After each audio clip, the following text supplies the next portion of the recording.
Boa noite, sejam todos bem-vindos ao nosso estudo sistematizado da doutrina espírita.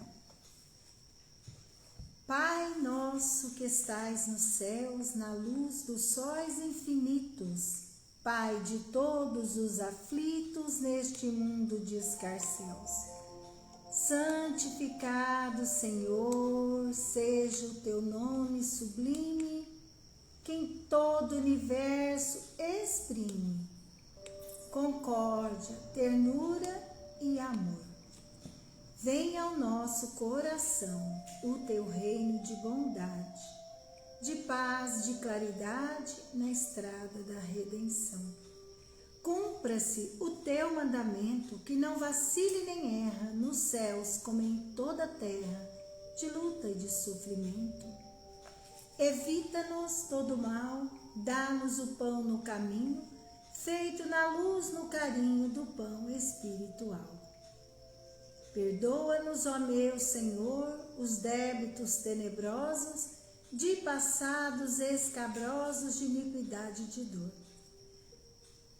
Auxilia-nos também nos sentimentos cristãos a amar os nossos irmãos que vivem longe do bem, que a nossa ideal igreja seja o altar da caridade, onde se faça a vontade do vosso amor, que assim seja. Em nome de Deus, em nome de Jesus, rogando a presença da espiritualidade superior, dos bons espíritos, damos por iniciado o nosso estudo desta noite, que assim seja. Boa noite, sejam bem-vindos. Vamos estudar, vamos aprender um pouquinho mais sobre a doutrina espírita. Esse é o estudo sistematizado da doutrina espírita, o tomo 1, tá? A primeira parte, este daqui, ó, esse livro, tá bom? Então, vamos lá. Então, vamos iniciar. Hoje, nós vamos estudar um pouquinho sobre a doutrina, nós entramos no módulo 2º, Codificação Espírita. Fenômenos mediúnicos ou que antecederam a codificação, Heidesville e mesas girantes. Então, vamos lá. Eu tenho que pôr meu óculos para perto. Os fenômenos de Heidesville. Em 1847, a casa, uma tosca cabana de um certo John Fox e sua mulher Margaret, residente em Heidesville, pequena cidade do estado de Nova York, foi perturbada por estranhas manifestações. Ruídos inexplicáveis faziam-se ouvir com tal intensidade que essa família não pôde mais repousar. Então, isso aqui está acontecendo, começou em 1847, né? Na casa do senhor John Fox, com a sua esposa, começou barulhos, batidas, ruídos. Ninguém conseguia dormir. Apesar das mais numerosas pesquisas, não se pôde encontrar o autor dessa bulha insólita. Logo, porém, se notou que a causa produtora parecia ser inteligente. Então, apesar de pesquisar, procurar, não conseguiu descobrir qual que era a causa. Só que dava para perceber que esses barulhos era inteligente, agia de alguma forma inteligente. As filhas do casal Fox, Margaret e Kate, e ainda mais velha, Lia, casada, eram médiums. Então, as filhas do senhor John Fox, ele tinha 3 filhas, né? E elas eram médiums. Isso aconteceu lá nos Estados Unidos, foi quando iniciou. A filha Margaret, a Kate e a mais velha, a Lia, era casada. Kate tinha 11 anos no dia 31 de março de 1848, quando as pancadas se tornaram mais persistentes e fortes, resolveu desafiar o mistério, travando-se um diálogo com o que todos julgavam fosse o diabo. Senhor, então ela, a Kate, né, a mais novinha, ela resolveu conversar com as pancadas, com o barulho que ela ouvia. Senhor pé rachado, faço o que eu faço, batendo palmas. Imediatamente se ouviram pancadas, em número igual ao das palmas. A senhora Margarete, animada, disse por sua vez: agora faça exatamente como eu. Conte 1, 2, 3, 4. Então eles começaram a conversar, como se houvesse alguém ali por trás daquelas batidas. Começaram a conversar e as batidas iam respondendo. Logo se fizeram ouvir as pancadas correspondentes. É um espírito? Perguntou em seguida. Se for, dê 2 batidas. A resposta afirmativa não se fez esperar. Se for um espírito assassinado, dê 2 batidas. Foi assassinado nesta casa? Então, perguntando. Se é um espírito, bate. Teve uma resposta. Agora ela perguntou, se foi assassinado nessa casa, 2 batidas. 2 pancadas estrepitosas se fizeram ouvir. Chamados os vizinhos, estes foram testemunhas dos mesmos fenômenos. Todos os meios de vigilância foram postos em ação para a descoberta do invisível batedor. Mas o inquérito da família e o de toda a vizinhança foi inútil. Não se pôde descobrir a causa real daquelas singulares manifestações. Então eles chamaram os vizinhos, vigiou, para ver se era alguém que batia, alguém que fazia as pancadas, né? Eles puseram várias formas para ver se tinha alguém brincando, fazendo uma brincadeira, né? Mas nada, não resultou em nada, tá? Então vamos adiante. As experiências seguiram-se, numerosas e precisas. Os curiosos, atraídos por esses fenômenos novos, não se contentaram mais com perguntas e respostas.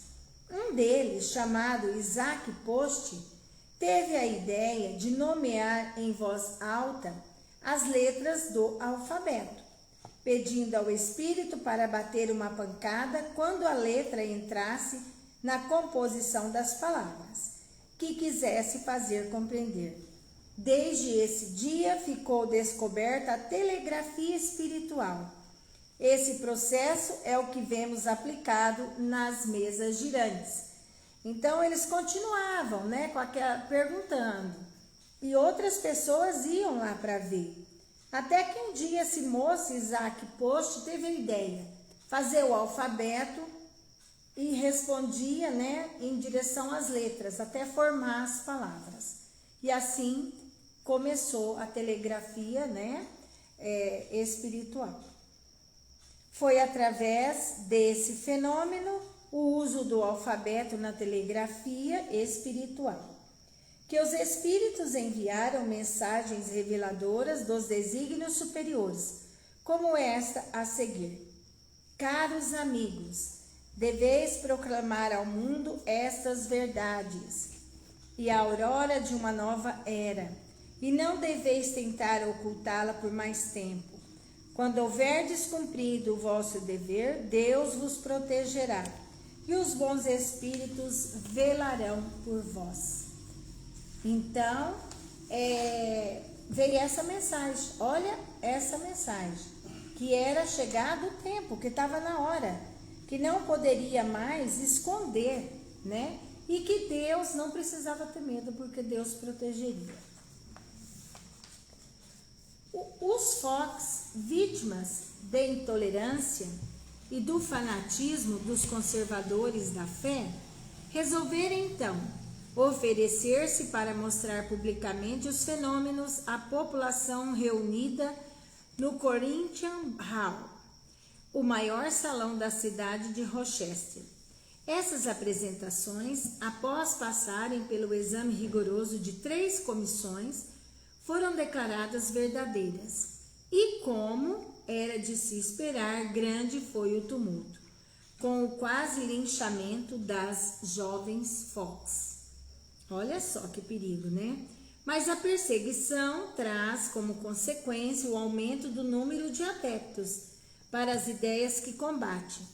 Assim, poucos anos depois, já havia alguns milhares de seguidores do espiritualismo moderno nos Estados Unidos. Então, começou, né? Os fenômenos começou lá na casa do Sr. John Fox, com as suas 3 filhas que eram médiums, né? E aí, depois, reuniu em Rochester, num lugar lá, num salão, né, da cidade grande, e aí foi aberto ao público, fez para que muitas pessoas vissem, assistissem, né? Então, aí já foi surgindo um monte de seguidor do espiritualismo nos Estados Unidos. As mesas girantes. É necessário dizer-se que o fenômeno tomou em seguida outro aspecto, as pancadas. Em vez de se produzirem sobre as paredes e sobre o assoalho, faziam-se ouvir na mesa, em torno da qual estavam reunidos espectadores. Deste modo de proceder, foi indicado pelos próprios espíritos. Então, eles começaram, né? Essas reuniões, só que eles percebiam que os estralos não eram no assoalho, nas paredes, era na mesa, né? Aí eles perguntam, mas essa forma de proceder foi os espíritos que indicou que fosse daquela forma, daquela maneira?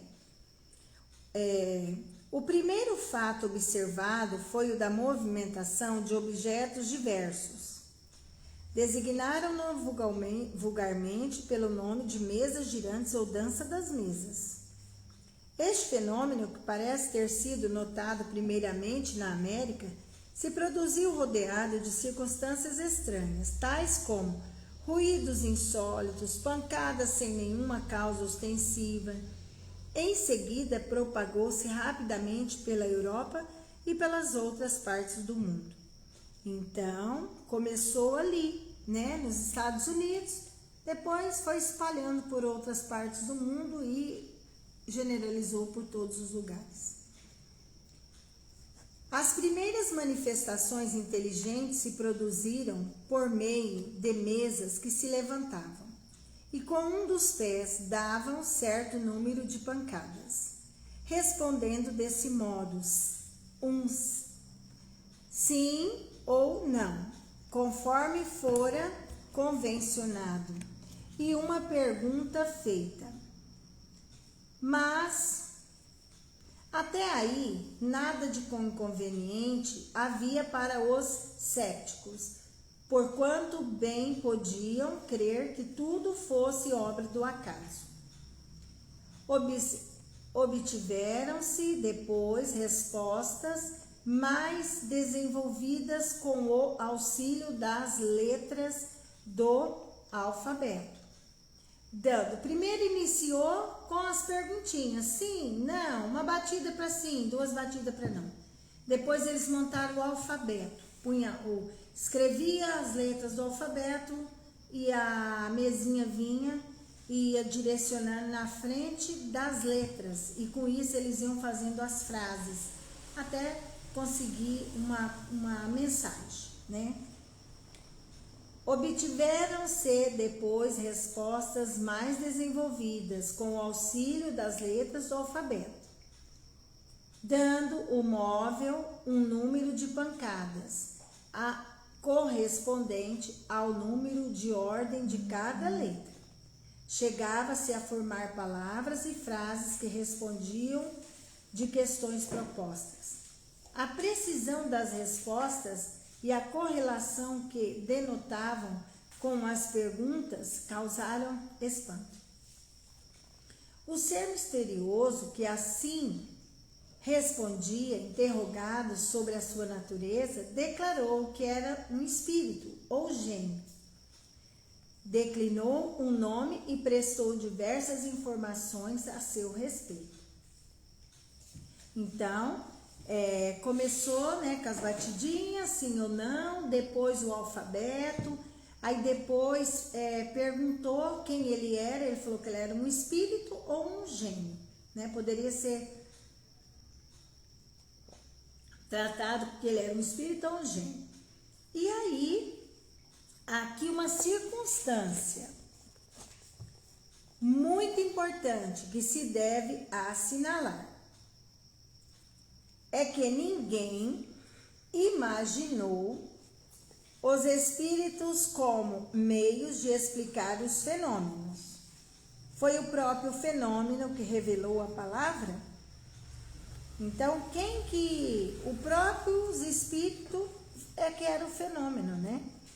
Vale enfatizar que, a propósito dessas manifestações novas na América, muitos intelectuais, como o juiz John Edward Dumont, o professor James Mapes, o célebre professor Roberto Harry, o sábio Robert Dale Owen, dentre outros, aproximaram-se das novas ideias com o objetivo de esclarecer as pessoas quanto à ilusão em que estavam imersas. Mas, em vez disso, eles, os sábios, recuando honestamente em seus propósitos, declararam a veracidade dos fatos, aumentando ainda mais o interesse pelas manifestações mediúnicas, portadoras de mensagens vindas do mundo espiritual. Então, nessa vez, né? Então, o que aconteceu? Quando tudo isso surgiu lá na América, aconteceu o quê? Os estudiosos, os intelectuais daquela época começaram a pesquisar, começou a estudar, a pesquisar. E aí, com isso, o que eles fizeram? Eles foram lá, muitas vezes, para criticar, para falar mal. Só que aí depois começou a pesquisar, começou a aceitar, começou a achar que aquilo era certo, né? Foi por curiosidade para conhecer. E depois começaram a se envolver naquela pesquisa, lá nos Estados Unidos. A notícia dos fenômenos misteriosos que se produziam na América suscitou na França viva curiosidade. E em pouco tempo a experiência das mesas girantes atingiu grau extraordinário. Nos salões, a moda era interrogá-las sobre as mais fúteis questões. Era um passatempo de nova espécie que fez furor. Então começou também a surgir na França. Só que era assim, era aquelas reuniões fúteis, de perguntas bobas, fúteis, né? Era isso que estava acontecendo lá na França também. Em 1853, a Europa inteira tinha as atenções gerais convergidas para o fenômeno das chamadas mesas girantes e dançantes, considerando o maior acontecimento do século pelo reverendo Padre Ventura de Ráulica. Então, o mais ilustre representante da teologia e da filosofia católicas. Então, todos estavam interessados. Isso era, assim, o acontecimento da época, aqueles fenômenos, sabe? Isso chamou a atenção dos padres, dos bispos, de astrônomos, astrólogos, de todos os estudiosos. Todo mundo ficou interessado. O que era aquilo? Porque aquilo foi muito comentado e acontecia muito na época. A imprensa informava até a tecla e tecia largos comentários acerca das estranhas manifestações, e a não ser o grande físico inglês Faraday, o sábio químico Chevreul, o conde de Gasparim, o marquês de Mirville, o abade Moigno, Arago, Babinet e alguns outros eminentes homens da ciência, bem pouco se importavam em descobrir-lhes as causas, em explicá-las. A maior dos acadêmicos, olhando os fenômenos com superioridade e desdém. Então, esses homens, os estudiosos daquela época, eles não estavam olhando ali para ver o que era aquilo, o que poderia ser, se aquilo poderia ser uma coisa importante. Não, eles não estavam olhando isso. Ele estava ali para quê? Com curiosidade, com desdém, criticar, debochar, rir daquilo. Eles não tinham visto a importância daqueles fenômenos, daquelas batidas, que eram inteligentes, que respondiam às perguntas que eram feitas para elas. Isso já na França. A imprensa, voltando aos dias da tumultuosa França de meados de 1853, vemos que grupos e mais grupos de experimentadores curiosos se haviam organizado num fechar de olhos. A maravilhosa loucura do século XIX já se havia infiltrado no cérebro da humanidade, e Paris inteira assistia atônita e estarrecida a este turbilhão feérico de fenômenos imprevistos que, para a maioria, só alucinadas imaginações poderiam criar, mas que a realidade impunha aos mais cépticos e frívolos. Então, naquela época, na França, em meados de 1853, isso era o acontecimento lá na sociedade, né? Isso é o que acontecia naquela época. E então, a imprensa francesa, diante da demonstração irrefragável dos novos fatos que saltavam aos olhos de todos, franqueou mais amplamente suas colunas ao noticiar a respeito. Então, a imprensa, ela deu uma atenção, né, para aquilo. Ela deu uma atenção, ela divulgava. Dessa forma, ateando mais fogo nos debates e controvérsias que então se levantaram entre os observadores menos superficiais. Mas as mesas continuaram. Veio o Santo Ofício e em 4 de agosto de 1856 condenou os fenômenos em voga, dizendo serem consequência de hipnotismo e magnetismo, e taxava de hereges as pessoas por intermédio das quais eles eram produzidos. Então, continuou, né, aquelas reuniões, até que a igreja começou também a combater, né, o Santo Ofício, e aqui em 4 de agosto de 1856, eles diziam que isso era o quê? Hipnotismo, era fruto de hipnose e magnetismo. E as pessoas eram consideradas hereges, quem mexia com isso, né? Então, ela foi contra, totalmente. Estava, assim, cumprido o papel dos fenômenos dessa fase inicial. Invasão organizada, no dizer do escritor inglês Arthur Conan Doyle, programada pelos espíritos superiores com vistas à chegada de uma nova era de progresso para os homens. Então, naquela época, né, esses fenômenos, os espíritos tinham conseguido atingir o objetivo de quê? O objetivo de mostrar a existência dos espíritos, né? Era isso que veio mostrar naquela época, a existência dos espíritos. Eles vieram através das batidas, iniciando primeiro lá nos Estados Unidos, né? E depois para a França e todos os lugares do mundo acontecia as batidas, os diálogos, os médios começaram a se manifestar. Então, por hoje, nós vamos parar por aqui e quarta-feira que vem continuaremos o nosso estudo. Alguém quer fazer alguma pergunta? Questionar alguma coisa? Se quiser, pode fazer.